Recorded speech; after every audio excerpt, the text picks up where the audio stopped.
The preceding portion was brought to you by Arnold's Way Cafe. Check them out on the web at www.arnoldsway.com. Arnold's Way, healthy living and healing through raw foods. Hey, really beautiful people, and everybody's story, you know, when you really, really get to hear other people's stories and how deep and beautiful and profound everyone really is when you take the time to listen. And I'm very surprised, I'm tearing up again, that I teared up earlier this morning. I'm not a big crier, I'm certainly not a big public crier, but I found this this space and this group and this process to be very moving. And I'm going to embrace it, that it's beautiful and sad and happy and all of it. Our seventh cast member was Rebecca, an artist and an art professor. Rebecca, I found out that, you know, she's an artist. I knew that coming in, but she taught at the school where I graduated, and I'm pretty sure she looks familiar. I was very afraid of getting in front of the camera, so I just did it before I thought about it too much. And that's a good thing to do sometimes. And I'm very, very terrified of losing what I'm going to say. The words are just going to disappear, and I'm going to stand here and look like a dope, and my voice is a little high and squeaky in a way that's not typical, and that's uncomfortable. And I have this thing where, you know, like when you're a little kid and you're getting all this attention, and it feels really good, but it's excruciating. It's just like excruciating. You want it to stop, but you love it, you know? And right now at this moment, I think I love it a little bit more than it hurts me. So I'm going to keep trying. To help Rebecca overcome her camera shyness, we played If I Ruled the World. The world, half the world's population, meaning the female half of the world's population, would own half of the world's resources and wealth, and have half of the leadership positions in the world.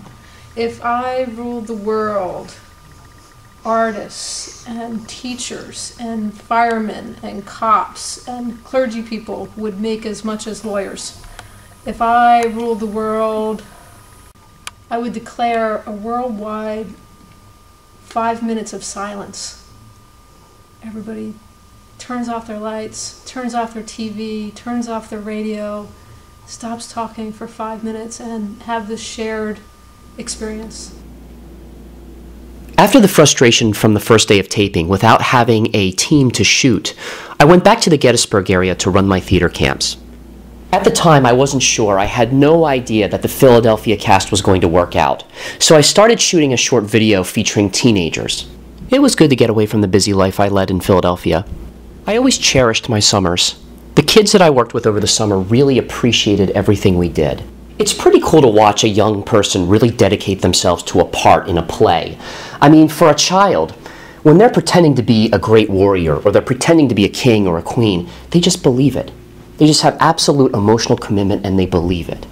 In the classes that I taught, we did a lot of improvisational work. That means we worked without a script quite a bit.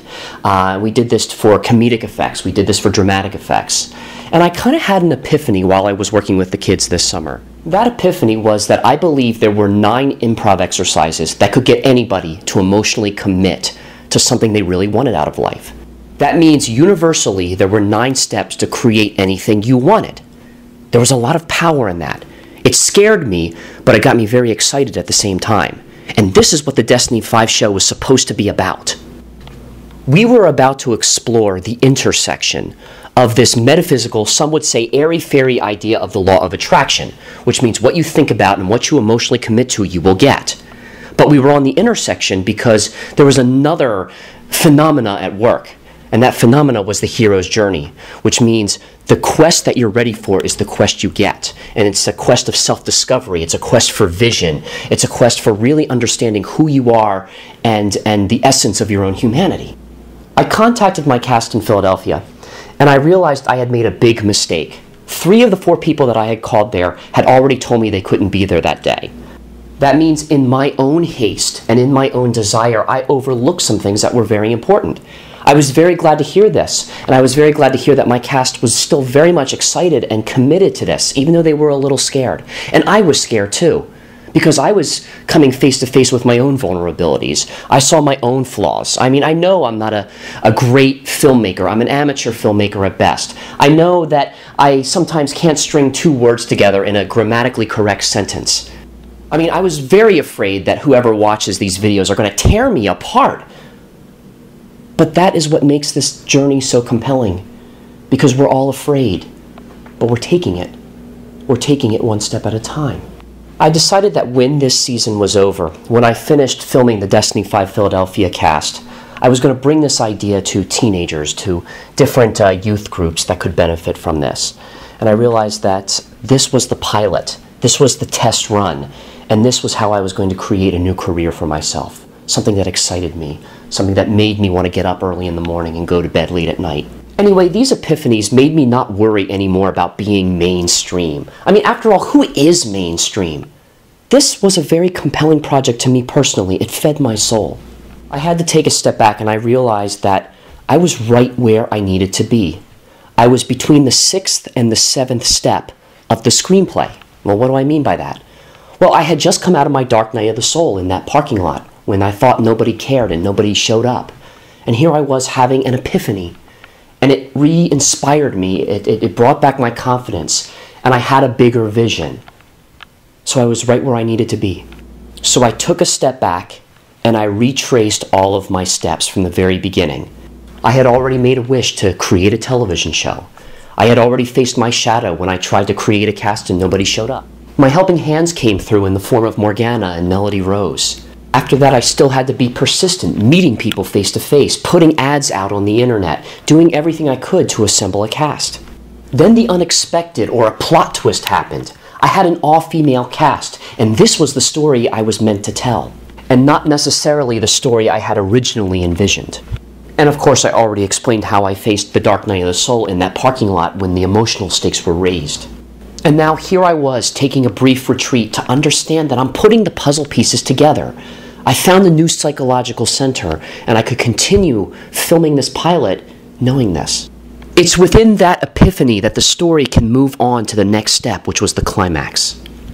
Morgan's was very interesting. I got to speak to her for a little bit, and you know, she built this beautiful space and this facility, and I think has a vision, and I would like to know more about her and how she got here.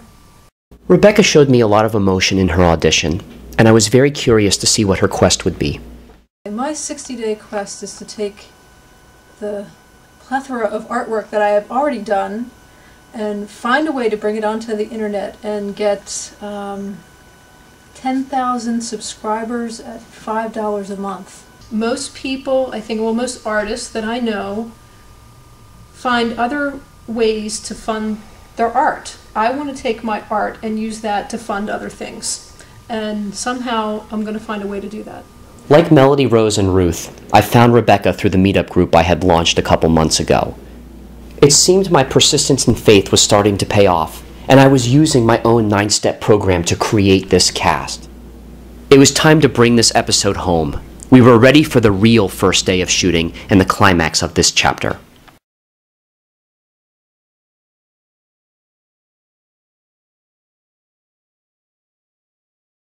This portion of Destiny 5 was sponsored by artist Rebecca Higgins. Check out her website at www.rebeccahiggins.com.